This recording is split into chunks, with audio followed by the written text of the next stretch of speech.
বাংলাদেশের সাবেক প্রধানমন্ত্রী শেখ হাসিনা ও বর্তমান অন্তর্বর্তী সরকারের প্রধান উপদেষ্টা ডক্টর মোহাম্মদ ইউনূসের মধ্যকার সাপে নেউলের সম্পর্কের কথা আপনাদের সবার জানা। তবে এ সম্পর্ক একসময় ছিল বেশ বন্ধুত্বপূর্ণ। 2011 সাল থেকে বন্ধুত্বের সম্পর্কে ফাটল দৃশ্যমান হয়। 2024 সালের একেবারে শুরুতে ডক্টর ইউনূসের কারাদণ্ডও হয়। বিস্ময়ের ব্যাপার হলো, এখন যে ডক্টর ইউনূস শেখ হাসিনাকে ফ্যাসিস্ট সম্বোধন করে, সেই ডক্টর ইউনূসই শেখ হাসিনার পতনের 5 মাস আগেও শেখ হাসিনার সাথে কাজ করতে চেয়েছিলেন। ডক্টর ইউনূসের মেয়ে মনিকা ইউনূসের এমন আবেদনের পর খোদ ডক্টর ইউনূস নিজেও ওই সময় বলেছিলেন তিনি দেশের জন্য শেখ হাসিনা সরকারের সাথে কাজ করতে চান। চলুন যাওয়া যাক বিশ্লেষণ। 1996 সালে আওয়ামী লীগ যখন ক্ষমতায় আসে, তখন শেখ হাসিনার সরকারের সাথে বেশ সুসম্পর্ক ছিল ডক্টর মোহাম্মদ ইউনূসের। এতটাই ভালো সম্পর্ক ছিল যে তখনকার প্রধানমন্ত্রী শেখ হাসিনা ডক্টর ইউনূসকে গ্রামীণ ফোনের লাইসেন্স দিয়েছিলেন।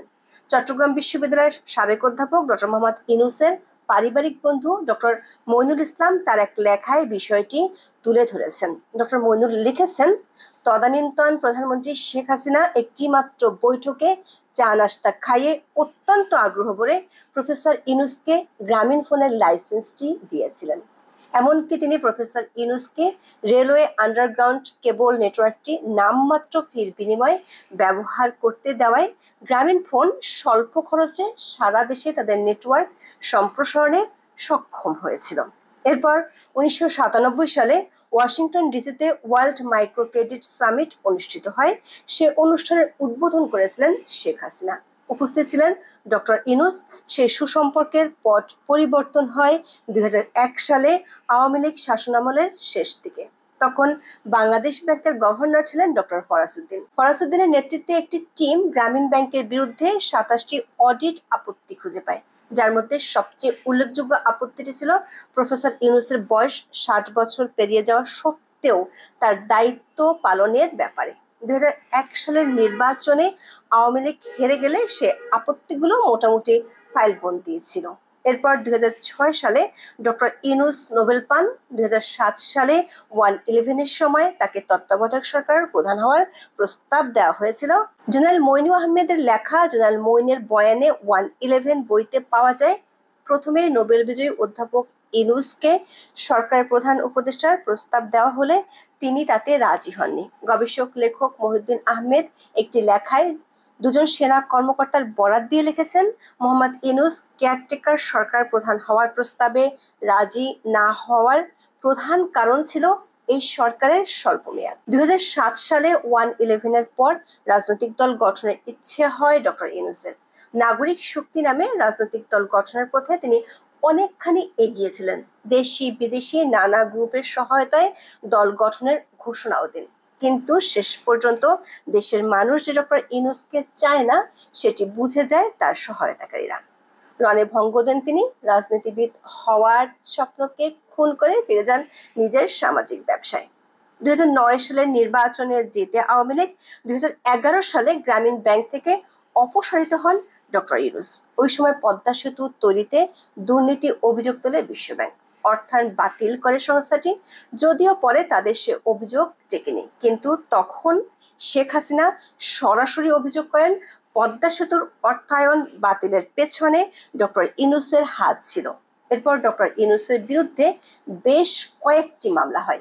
তার বিরুদ্ধে অভিযোগ ছিল তিনি কর ফাঁকি দিয়েছিলেন। গ্রামীণ টেলিকমের 26 বছরের কার্যক্রম চলাকালে প্রায় 1000 কোটি টাকার কর ফাঁকি দেওয়ার অভিযোগ ওঠে। এই দীর্ঘ সময় ডক্টর মোহাম্মদ ইউনূস প্রতি বছর 15 থেকে 25% পর্যন্ত কর ফাঁকি দিয়েছেন এমন অভিযোগও উঠেছিল। নিজের অনুদানের টাকায় দুটি ট্রাস্ট গঠন করেছেন। তার আইনজীবীর ভাষ্য ছিল, অনুদানের টাকার কর লাগে না। এনবিআর আদালতে বলেছিল অনুদানের টাকারও কর দিতে হয়। বিষয়টি আদালত পর্যন্ত গড়ায়। শেষ পর্যন্ত আদালত রায় দেন ডক্টর ইউনূসের অনুদানের টাকার কর 12 কোটি টাকা। তিনি এ কর পরিশোধ করেন। এছাড়া ডক্টর মোহাম্মদ ইউনূস ও তার প্রতিষ্ঠানের বিরুদ্ধে ফৌজদারি আদালতে, দুর্নীতি দমন কমিশনে এবং শ্রম আদালতেও মামলা হয়েছিল। 2023 সালের 30 মে ডক্টর ইউনূসকে প্রধান আসামি করে আরো 12 জনের নামে মামলা করেছিল দুর্নীতি দমন কমিশন বা দুদক। মামলায় গ্রামীণ টেলিকমের শ্রমিক কর্মচারী কল্যাণ তহবিলের 25,22,06,780 টাকা আত্মসাতের অভিযোগ আনা হয়েছিল। তবে অন্তর্বর্তী সরকারের প্রধান হিসেবে দায়িত্ব নেওয়ার পরই খুব দ্রুত এসব মামলা থেকে হয় তিনি খালাস পেয়েছেন, না হয় মামলাগুলো বাতিল হয়ে গেছে। 2023 সালে ডক্টর ইউনূসের বিরুদ্ধে যখন মামলাগুলো হয় তখন আন্তর্জাতিক বিভিন্ন পক্ষ থেকে এর প্রতিবাদ হতে দেখা যায়। 2023 সালের 28শে আগস্ট পৃথিবীর 160 জন সুপরিচিত ব্যক্তি ও নেতা অধ্যাপক ইউনূসের পক্ষে একটি খোলা চিঠি দেন। এই চিঠি প্রকাশিত হয়েছে যুক্তরাষ্ট্র ভিত্তিক সিজিওয়ান পিআর নিউজ ওয়ার এর ওয়েবসাইটে। বিবৃতিদাতাদের মধ্যে 100-র বেশি নোবেল বিজয়ী রয়েছেন। এ সময় ডক্টর ইউনূসের বন্ধু হিলারি ক্লিন্টনের আবেদন বিশ্বব্যাপী সামাজিক মাধ্যমে বেশ সাড়া ফেলেছিল। ওই বছরের 5 সেপ্টেম্বর বিবৃতি দেন জাতিসংঘের মানবাধিকার বিষয়ক কমিশনার ভলকার টুর্ক। বিবৃতিতে তিনি লিখেছিলেন, অধ্যাপক ইউনূস প্রায় 1 দশক ধরে হয়রানি ও ভয়ভীতির মুখোমুখি।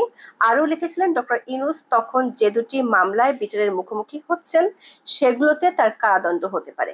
মার্কিন সরকারের বাইডেন প্রশাসনের পক্ষ থেকেও তখন ডক্টর ইউনূসের পক্ষে তদবির করা হয়েছিল শেখ হাসিনার কাছে, কিন্তু শেষ পর্যন্ত ডক্টর ইউনূসের কারাদণ্ড হয়েছিল। 2024 সালের 1 জানুয়ারি শ্রম আইন লঙ্ঘন মামলায় শান্তিতে নোবেল বিজয়ী প্রফেসর ডক্টর মোহাম্মদ ইউনূস ও গ্রামীণ টেলিকমের 3 শীর্ষ কর্মকর্তাকে 6 মাস করে কারাদণ্ড দেন আদালত। কারাদণ্ড হওয়ার পর ডক্টর ইউনূস ও তার সমর্থকেরা বুঝে গিয়েছিলেন বিদেশি চাপের মাধ্যমে শেখ হাসিনার সাথে সমঝোতা করা সম্ভব নয়। আমাদের অনুসন্ধান বলছে ডক্টর ইউনূস তখন সরাসরি সমঝোতার পথ বেছে নেন। তিনি কাজ করতে চেয়েছিলেন শেখ হাসিনার সাথে। তিনি যে শেখ হাসিনার সাথে কাজ করতে চেয়েছিলেন তার দুটি প্রমাণ আমরা খুঁজে পাই। প্রথমটি হলো 2024 সালের 30শে জানুয়ারি ডক্টর ইউনূসের মেয়ে মনিকা ইউনূস যুক্তরাষ্ট্রের সংবাদ মাধ্যম সিএনএনে একটি সাক্ষাৎকার দেন। বিশ্বের বহুল পরিচিত সাংবাদিক সিএনএনের অ্যাঙ্কর ক্রিস্টিন আমানপুরের উপস্থাপনায় ওই সাক্ষাৎকারে ডক্টর ইউনূসের বিরুদ্ধে আনা বিভিন্ন অভিযোগ নিয়ে কথা বলেছিলেন তার মেয়ে।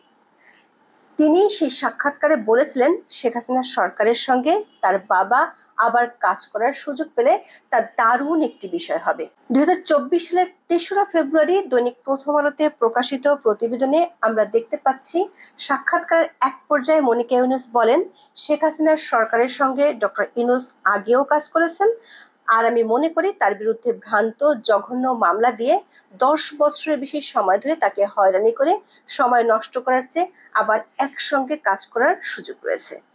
তিনি আরো বলেন, আমি মনে করি যদি আবার একসঙ্গে কাজ করার সুযোগ আসে তা হবে দারুণ। খোদ ডক্টর ইউনূস নিজের মুখেই বলেছিলেন যে তিনি শেখ হাসিনার সঙ্গে কাজ করতে চান। সেটি 2024 সালের 10 মার্চ, তার মানে শেখ হাসিনার পতনের 5 মাসেরও কম সময় আগে।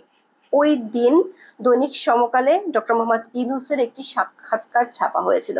ওই সাক্ষাৎকারে ডক্টর ইউনূস 1996-97 সালে শেখ হাসিনার সাথে তার যে ভালো সম্পর্ক, শেখ হাসিনার কাছ থেকে গ্রামীণ ফোনের লাইসেন্স পাওয়া, এসব প্রসঙ্গ তুলে ধরেন।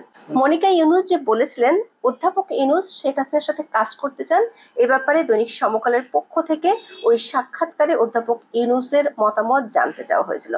উত্তরে ডক্টর ইউনূস বলেছিলেন, সবাই মিলে দেশের জন্য কাজ করতে পারলে তো ভালো, দূরত্ব না থাকলেই হলো। যেহেতু তিনি প্রধানমন্ত্রী, একটা কথা বললে সারা দেশের মানুষ সেটা মান্য করেন। তিনি যখন কাউকে চোর বলেন তখন সারা দেশের মানুষ বিভ্রান্ত হন। দৈনিক সমকালের পক্ষ থেকে পাল্টা প্রশ্ন করা হয়েছিল। অধ্যাপক রেহমান সোবহান 2024 সালের জানুয়ারিতে সংবাদপত্রে লিখেছেন, জাতির সম্পদ হিসেবে বৈশ্বিক পরিসরে আপনাকে কাজে লাগাতে পারে সরকার। যদি কখনো এমন আহ্বান আসে আপনি সাড়া দেবেন? উত্তরে মোহাম্মদ ইউনূস বলেছিলেন, অবশ্যই সাড়া দেব। দেশের জন্য কাজ করা তো বড় ব্যাপার, দেশের সবাই যাতে উপকৃত হয় এটাই তো আমাদের কাজ। মানুষের উপকার করা ছাড়া সারা জীবন আর কিছুই তো করিনি। দর্শক, শেখ হাসিনা ও ডক্টর ইউনূসের ওই বিরোধপূর্ণ সম্পর্ক আর ঠিক হয়নি। শেষ পর্যন্ত ডক্টর ইউনূস জুলাই আন্দোলন শুরু হওয়ার পর শেখ হাসিনা সরকারের বিরুদ্ধে বিশ্ব জনমত সংগঠনের জন্য চিঠি লিখেছিলেন। তারপরের ইতিহাস আপনাদের সবার জানা। যদি ডক্টর ইউনূস সরকার তখন শেখ হাসিনা সরকারের সাথে কাজ করার সুযোগ পেতেন, তাহলে হয়তো আজকে ওনাকে ফ্যাসিস্টের দোসর বলা হতো কিনা কে জানে। আজ এ পর্যন্ত। সবাইকে ঈদের শুভেচ্ছা। সবার ঈদ কাটুক চরম আনন্দে, এই প্রত্যাশায় শেষ করছি। ভালো থাকুন, সুস্থ থাকুন, নিরাপদে থাকুন। দেখা হবে আগামী পর্বে।